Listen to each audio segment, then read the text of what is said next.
You know, when you get a new car to test every week, sometimes it's hard to remember exactly what you have. This week we have the Volkswagen Passat, and I'm still having trouble finding it. So just about every car out here in the parking lot looks like it. Is it this one? Oh wait. Oh, here it is. Here's our 2018 Passat. And while it might not be much to look at on the outside, let's hop in and see if there's some good stuff on the inside. So first things first, we gotta check out the new 2-liter turbo. I gotta say, it doesn't feel that much different than the 1.8. It's rated at 174 horsepower, which is marginally better than the 1.8, but what the 2.0 has is more torque. Unfortunately, also uses a little bit more gas. This is rated at 25 city, 36 highway, a couple miles per gallon down from the 1.8. Driving this Passat, you get the feeling that this is an updated version of an older model, and that's because that's exactly what this is. This Passat's been out for years now. They've been updating a lot of the systems. Like this newest one comes with forward collision avoidance, lane assist, adaptive cruise, blind spot monitors, all the safety features that you're coming to expect nowadays. They all work quite well, but in terms of the way the car feels, it doesn't feel that modern when you sit in it. Another thing that kind of feels a little dated is this infotainment system. It's certainly easy to use, but this design has been around for at least since 2012 now. You know, the functionality is great, but the screen's kind of small. You do get Android Auto, Apple CarPlay, some good connectivity. There's really no features that you're missing. It's just, again, the system feels a little bit dated. You know, it's hard not to compare this Passat to a Camry. This is kind of the German Camry, if you will. It's a very nondescript, midsize sedan. You know, it's really perfect if you don't really want to stand out. There's nothing exciting about the design of this.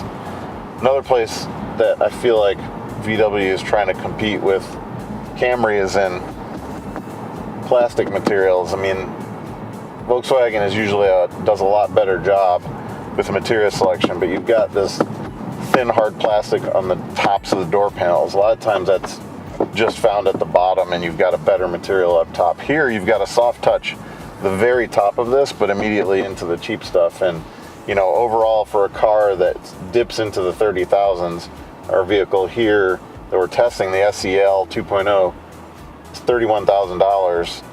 You know, if you get the V6, you're looking at $35,000, $36,000. This feels a little too cheap to me. At first glance, some of the materials look nice. You've got this nice faux wood grain here. There's some faux aluminum, and then you start to realize that everything is faux in here. There's really no actual materials. I think the leather wrapped steering wheel is the only actual leather you get. Seat's comfortable enough. Again, nothing really is that good in this car, but at the same time, nothing's that bad. This really is a good car. It's just a car. There's cars out there, even in this exact same price range, that are more interesting to both look at and to drive. So it kind of makes the case tough to argue for this Passat. One of the things that in 2018 now might sway the decision is Volkswagen has upped their warranty. This has got 6 year, 72,000 mile bumper to bumper. Normally there's a split between powertrain. You get a longer powertrain, a shorter bumper to bumper. This is 672 bumper to bumper, powertrain, little trim on the door, whatever it is that goes wrong, they're going to fix it, which is a very impressive warranty. One positive about this interior is the color combination. It's a really nice contrast between the brown of the seats, inserts in the door cards, and the black everywhere else. You know, it is a handsome interior. You also have a Fender premium audio system.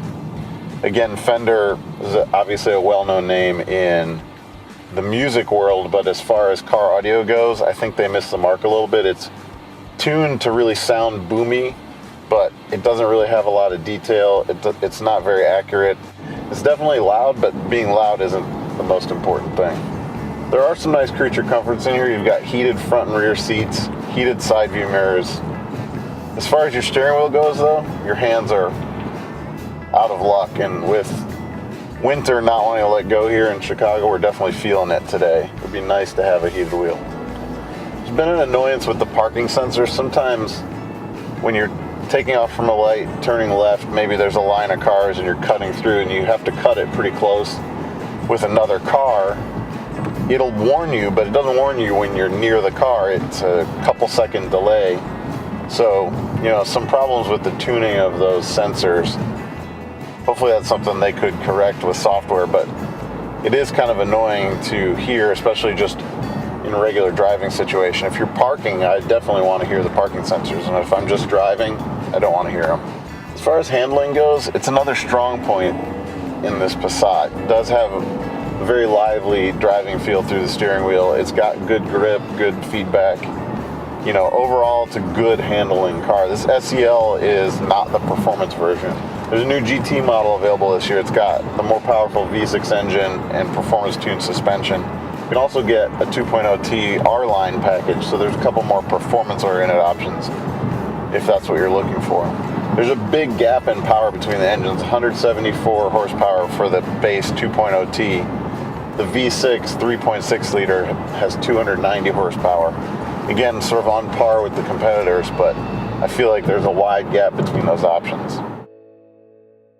Okay, so let's try out the park assist. We're going to try it for parallel parking here. We'll pull up in front of this spot and we're going to turn on the system here. So the park assist is telling me now we're in a good position to start. I'm going to put it in reverse and we'll get going and see what it does here. Steering itself, I don't have to do anything. I'm monitoring the gas and the brake to keep the speed under control. If I let it go, it might go too fast. Park assist is telling me we're good. It gives you warnings on the dash telling you what to do, when to touch the brake, that sort of thing. And there we're parked. Okay, we're going to try the park out now. It's telling me to select reverse. We're going to back up. It's steering to kind of point us out of the spot. Now it's telling me to go forward. Again, I'll manage the brake, but it's doing everything on its own. Oh man, it's going to run us into that car. Yep. Failed.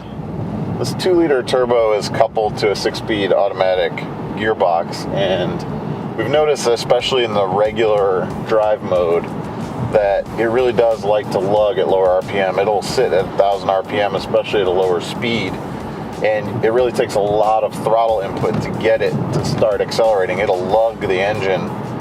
It feels like there's a lot of vibration coming from the engine. We'd like that transmission to either keep the lower gear longer or to downshift sooner with more throttle. You sometimes have to get well past half throttle for it to even downshift. Of course, there is a sport mode for the gearbox. Keeps the RPMs higher by keeping it in a lower gear. You know, if you are interested in more spirited driving, just drop it in an S. Of course, you're going to use more gas. There it is. Once again, this Passat blends in even on its own like this. Now, some people do want to blend in, and the Passat is a good option for them. But in this class, even at the same price point, there's some other competitors that stand out just a little bit more.